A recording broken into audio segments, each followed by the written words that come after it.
পশ্চিমবাংলার আগামী দিনের ভবিষ্যৎ খুব খারাপ। বিশেষ করে পুলিশের ভূমিকা নিয়ে প্রশ্নচিহ্ন সর্বত্র।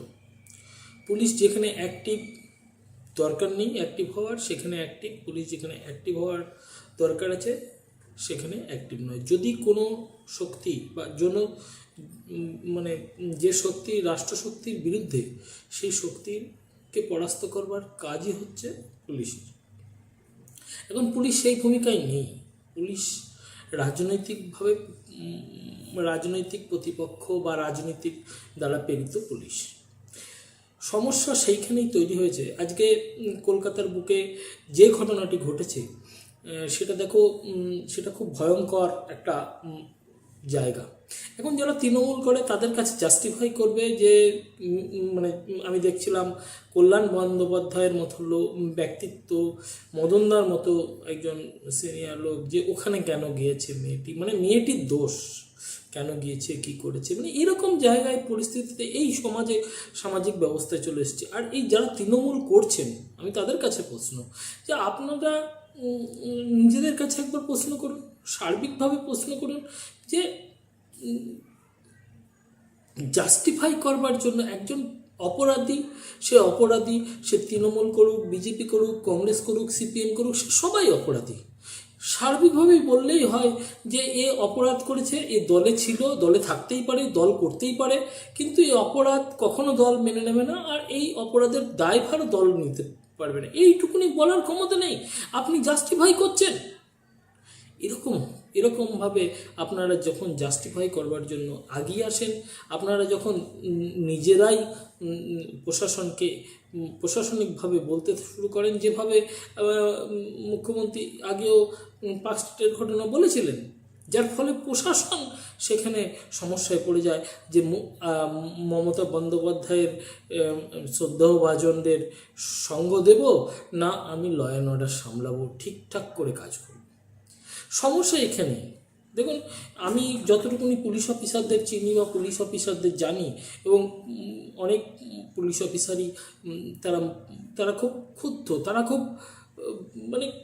পরিস্থিতি তাদেরকে এমন একটা জায়গায় নিয়ে এসছে, তারা বাড়িতে গিয়ে প্রশ্নের সম্মুখীন, তারা সমাজের কাছে প্রশ্নের সম্মুখীন। দেখুন, সবার মেয়ে আছে, বাড়িতে প্রত্যেকের, কারো বোন, কারো মা, কারো আছে, কিন্তু প্রশ্ন হচ্ছে এই যে পলাশির যে ঘটনা, মোলান্দি একটি গ্রাম, সেখানে যে ঘটনাটা ঘটেছে, যদিও আমি এটার সঙ্গে রাজনীতির কোনো যোগ খুঁজে দেখি না, যোগ সাজ খুঁজে পাই না, কারণ আমি জানি যে মোলান্দির এই ঘটনা দীর্ঘদিনের একটা পারিবারিক, পাশাপাশি এরা সিপিএম করতো, ওরা কংগ্রেস করতো, এরা কংগ্রেস থেকে এখন তৃণমূলে গেছে।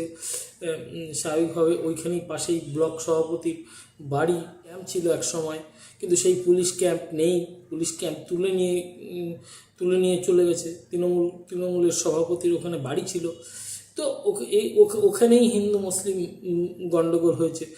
ওই গ্রামটা শুধু এই নয় যে আজকে এই তমান্না মারা গেছে এরকম নয়, কিন্তু এই গ্রামটার একটা চরিত্রিক বৈশিষ্ট্য। এর আগেও সিপিএমের যখন সিপিএম ছিল, সিপিএম যখন ক্ষমতায় ছিল, তখন ওরা কংগ্রেস করতো, ওদের মা বাবাদেরকে মেরেছে, তারা আবার পাল্টা করছে। কিন্তু এটা তো সমস্যার সমাধান নয়। এই যে একে অপরের প্রতি যে হিংসা এবং প্রশাসনের প্রতি ভরসাহীনতা, প্রশাসনের দায়বদ্ধতা, সব ছিটকে যাচ্ছে। আপনারা বসে বসে কলকাতায় পান চিবিয়ে খাচ্ছেন আর বলছেন যে এ তো করার কিছু নেই।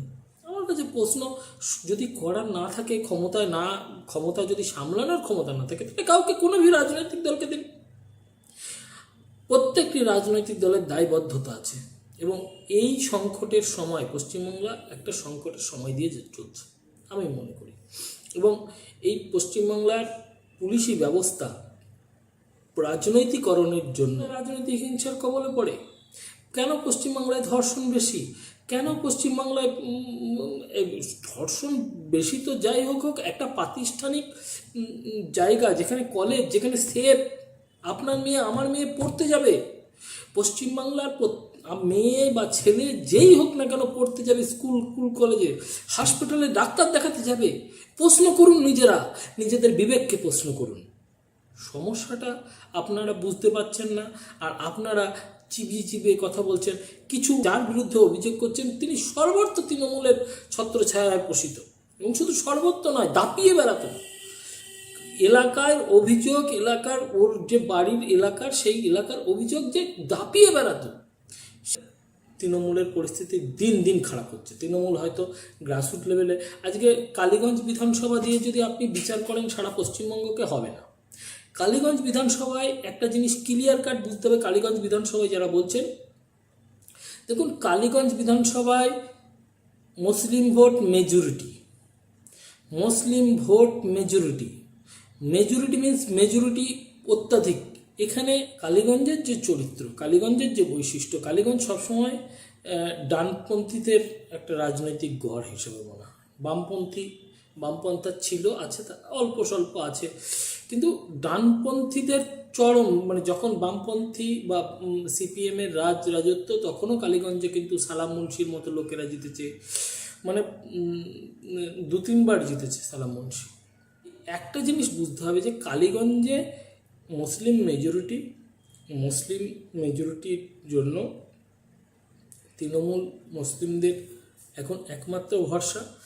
যেহেতু বিজেপিকে মুসলিমরা মনে করে যে বিজেপি তাদের বিরুদ্ধে, বিজেপি মানেই হিন্দুদের আর তৃণমূল মানেই মুসলিমদের, এই যে জায়গাটা তৈরি হয়েছে, এই জায়গাটার জন্য কালীগঞ্জ একদম এইভাবেই ভোট হয়েছে, যার ফলে কালীগঞ্জে 60,000 70,000 ভোট মেজরিটি, মানে যদি কৃষ্ণনগর লোকসভার মধ্যে একমাত্র দুটো বিধানসভা, একটা হচ্ছে চাপড়া যেখানে রুব্বানুর রহমান যেতে, এবং কালীগঞ্জের লাল্লা জিত্ত, অর্থাৎ আলিফার বাবা, সরি। তো এই দুটো জায়গা 50-50 1 লাখ ভোট লিড দেয়। এর জন্য ভাবার কিছু কারণ নেই যে পশ্চিমবাংলার সব কিছু বদলে যাবে তৃণমূলের কাছে বা এর কাছে। তো আগামী দিনের রাজনীতি একটা ঘুরপাকের জায়গায় চলে এসছে। তৃণমূলের পরিস্থিতি দিন দিন খারাপ হচ্ছে, এটা কোনো বলার কোনো অবকাশ নেই।